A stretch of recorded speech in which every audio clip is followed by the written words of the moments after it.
Olá, como vão? Tudo bem? Mais uma vez eu trago uma reflexão. Essa reflexão é mais um procedimento. É uma coisa que nós, espíritas, temos a prática de fazer, de executar. É o tão falado Evangelho no Lar. E eu pergunto para vocês sabem de onde surgiu o Evangelho no Lar? Como é que foi feito o primeiro Evangelho no Lar?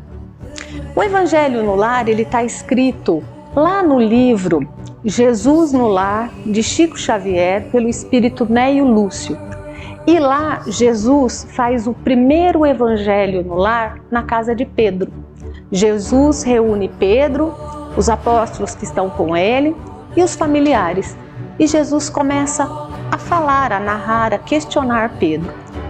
E está no primeiro capítulo desse livro, Jesus no Lar. Lá tem toda a história, toda a narrativa. Mas eu peguei 3 frases, tem um trechinho pequenininho que Jesus cita e incentiva aqueles que estão ouvindo aquele primeiro evangelho. Ele diz assim, que a paz do mundo começa sob as telhas a que nós acolhemos. Se não aprendemos a viver em paz em 4 paredes, como esperar a harmonia das nações? Se não habituamos a amar um irmão mais próximo, como respeitar o eterno Pai que nos parece distante? Então, este foi um trecho do primeiro culto no lar realizado por Jesus. E nós espíritas falamos tanto do Evangelho do Lar, né? E por que a gente faz o Evangelho no Lar? Todo espírita faz o Evangelho no Lar. É uma premissa para ser espírita, tem que fazer o Evangelho no Lar. E por que a gente tem esse hábito de fazer o Evangelho no Lar? Quando a pessoa procura casa espírita, ela começa a frequentar, há sempre uma orientação que ela comece a praticar o Evangelho no Lar. E muitas pessoas têm muitos questionamentos, mas como é que eu faço? Precisa colocar água? Que horas que eu devo fazer? Quanto tempo deve durar? O que eu tenho que ler? Como é que se faz o Evangelho no Lar? Então eu trouxe assim um pequeno resumo, um pequeno procedimento aqui de como a gente deve fazer o Evangelho no Lar. A gente tem que pensar que o Evangelho no Lar, ele nada mais é do que um momento que você se reúne com a sua família ou não. Se você morar sozinho, estiver sozinho, o Evangelho pode ser praticado sozinho ou em família. Então é um momento que tem como objetivo trazer os ensinamentos de Jesus. Esse é o intuito do Evangelho no Lar. A gente não sabe que Jesus, ele é o caminho, a verdade e a vida. Então, se a gente sabe dessa premissa e a gente sabe que o nosso manual de instruções para viver corretamente aqui é o Evangelho, são os ensinamentos de Jesus, nada melhor do que a gente praticar, ter isto como hábito, conhecer, estudar os ensinamentos de Jesus como hábito. Porque senão a gente acaba esquecendo, na nossa loucura, na nossa vida cotidiana, a gente acaba esquecendo de parar um pouquinho dentro da nossa casa, de reunir os nossos familiares e de estudar o Evangelho, de conhecer um pouquinho mais sobre Jesus. Então é um momento em que a gente se desconecta do que está acontecendo à nossa volta e a gente se conecta com a espiritualidade. Quando você faz o Evangelho no Lar, quem vai estar lá presente? Nós, os seus familiares, aqueles que estiveram na casa encarnados e os desencarnados. Os nossos mentores, os nossos espíritos protetores e também aqueles que necessitam ouvir, conhecer um pouquinho mais sobre os ensinamentos de Jesus. Os bons espíritos trazem muitas vezes esses irmãos para estarem aprendendo conosco. E como é que a gente faz o Evangelho no Lar? Bom, a primeira coisa que a gente tem que ter em mente, que assim como nós temos uma rotina, temos uma agenda para algumas coisas, os espíritos também têm. Então é importante que você sempre determine um dia na semana e um horário. E procure cumprir o seu Evangelho sempre naquele mesmo dia, naquele mesmo horário. Vou dar um exemplo. Você escolhe fazer o seu evangelho todo domingo às 9 horas da manhã. Então, que seja cultivado sempre esse mesmo horário, esse mesmo dia da semana. Porque os espíritos também, né, como eles têm muito compromisso, como eles têm muitas tarefas, muitos afazeres, eles saberão que naquele momento vocês estarão conectados fazendo o evangelho. E como é que a gente deve fazer? Bom, a gente tem que procurar um ambiente tranquilo, um ambiente sereno, dentro da sua casa. Existe uma recomendação, onde é que eu faço? Você não vai fazer o evangelho, falar de Jesus, né, deitado, esborrachado no sofá, nem deitadão lá na cama, ou sentado de qualquer jeito no banco do carro, na garagem. O aconselhamento é sempre que a gente faça o evangelho sentado à mesa, né, numa mesinha, numa escrivaninha, na mesa da sala. O ambiente ele deve estar assim, em paz, calmo, sereno. Desligue a televisão, desligue os celulares. Se você quiser colocar uma musiquinha de fundo para te ajudar a meditar, a se conectar, também é aconselhável. Mas o principal do ambiente é que ele esteja em harmonia, que você e sua família se concentrem naquele momento. Aí você pega uma jarra com água e coloca sobre essa mesa. E o que você vai precisar? Simplesmente do evangelho. E aí algumas pessoas até me perguntam, poxa, mas eu não tenho o evangelho segundo o espiritismo. Tem que ser o evangelho segundo o espiritismo para eu fazer o evangelho no lar? É isso que tem que ser feito? Se a gente pensar, o que quer dizer evangelho? Né? Evangelho nada mais é do que os ensinamentos de Jesus, a boa nova do Cristo. E a boa nova do Cristo, ela está escrita no Evangelho segundo o Espiritismo, mas também ela está no Novo Testamento, Mateus, Marcos, Lucas e João. Então, se você não tiver o Evangelho segundo o Espiritismo, você pode pegar o livro que você tiver, da religião que você julgar, desde que seja o Novo Testamento. E aí a gente vê o seguinte, outra pergunta também que o pessoal faz muito, e quanto tempo deve durar o evangelho? Como é que começa o evangelho? Tem uma rotina? Como eu devo fazer o evangelho?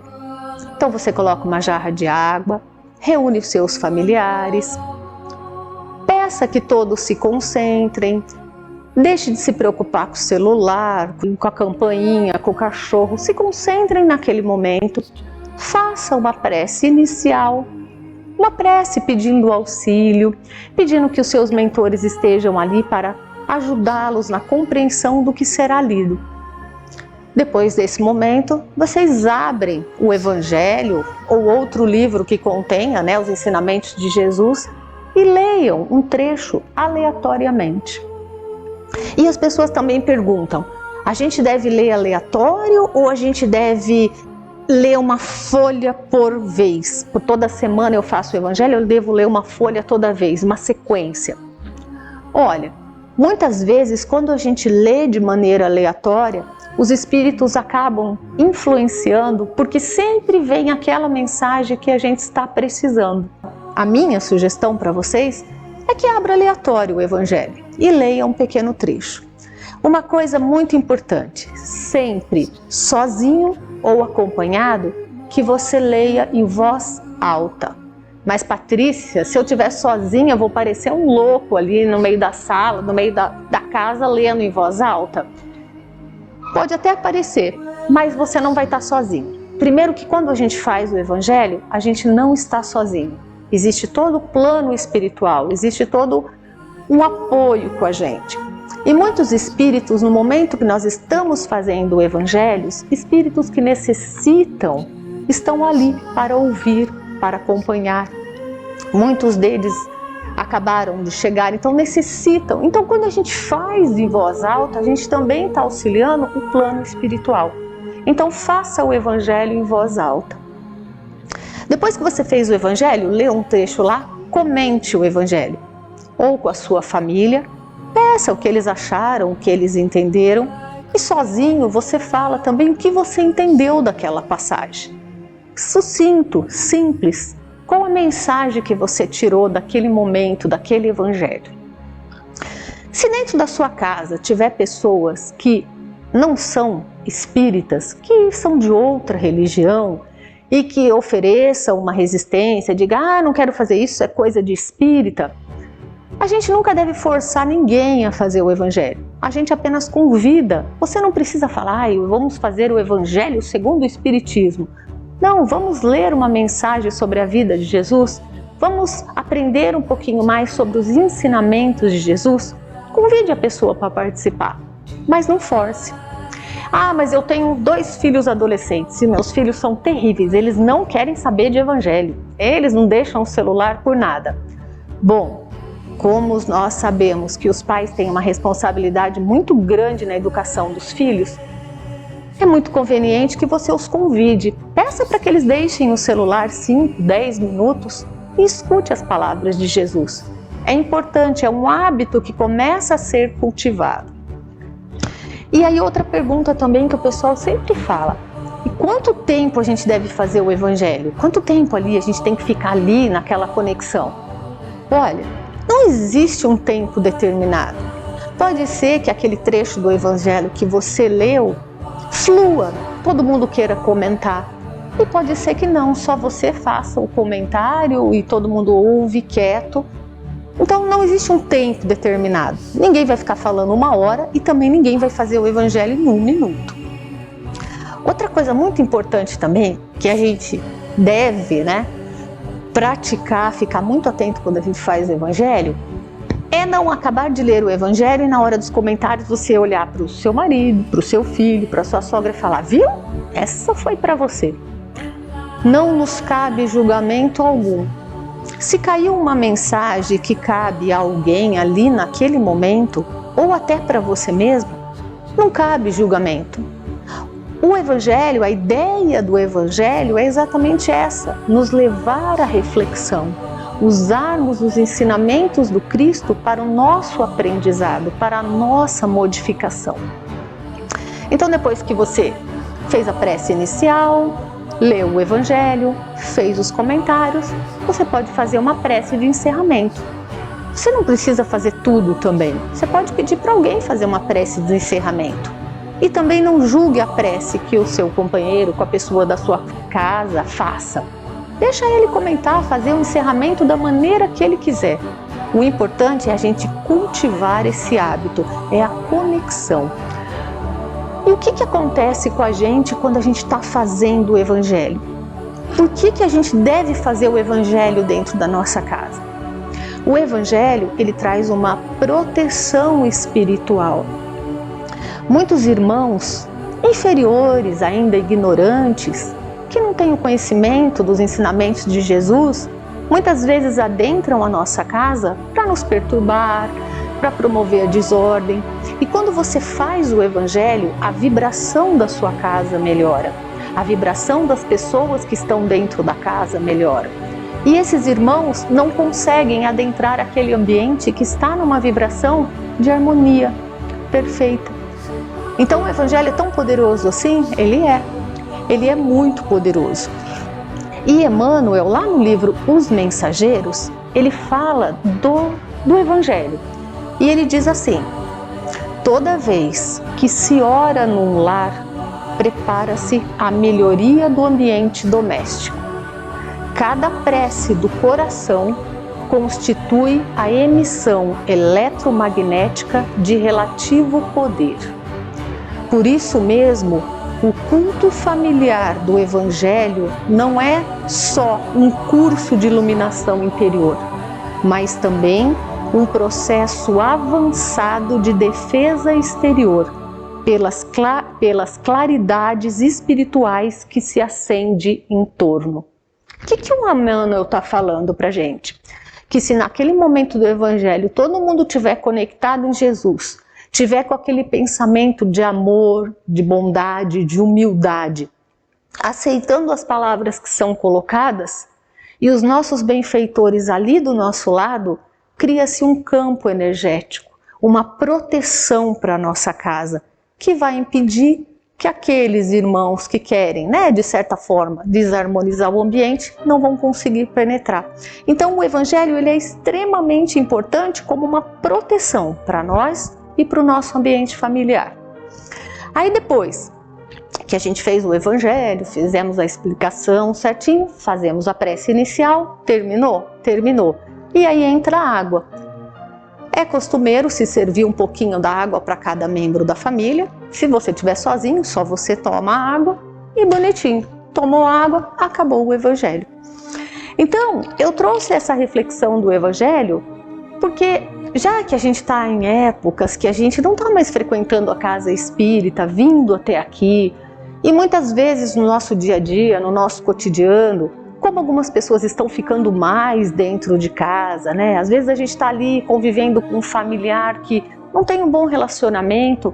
Muitas vezes a harmonia do ambiente da nossa casa acaba ficando meio bagunçado.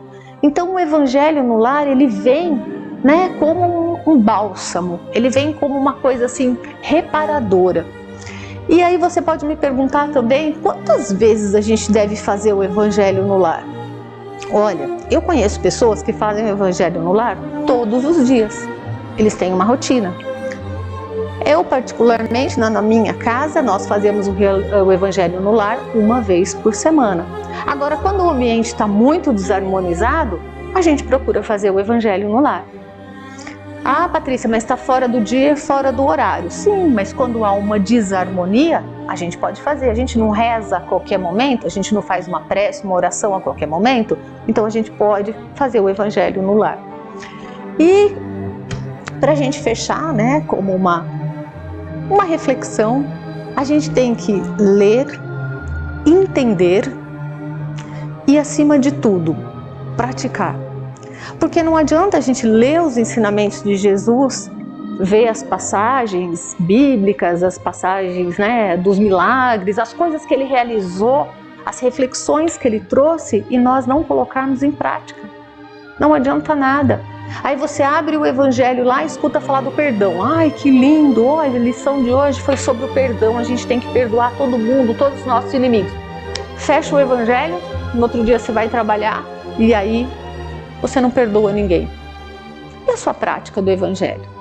Então, se a gente vem para cá com a missão, né, com o dever de nos reformarmos, de nos melhorarmos, a prática do evangelho do lar, ela nos auxilia, nos lembrando. Os ensinamentos de Jesus, eles nos lembram, né? Ele traz assim para a gente um manual de instruções, como é que eu tenho que agir.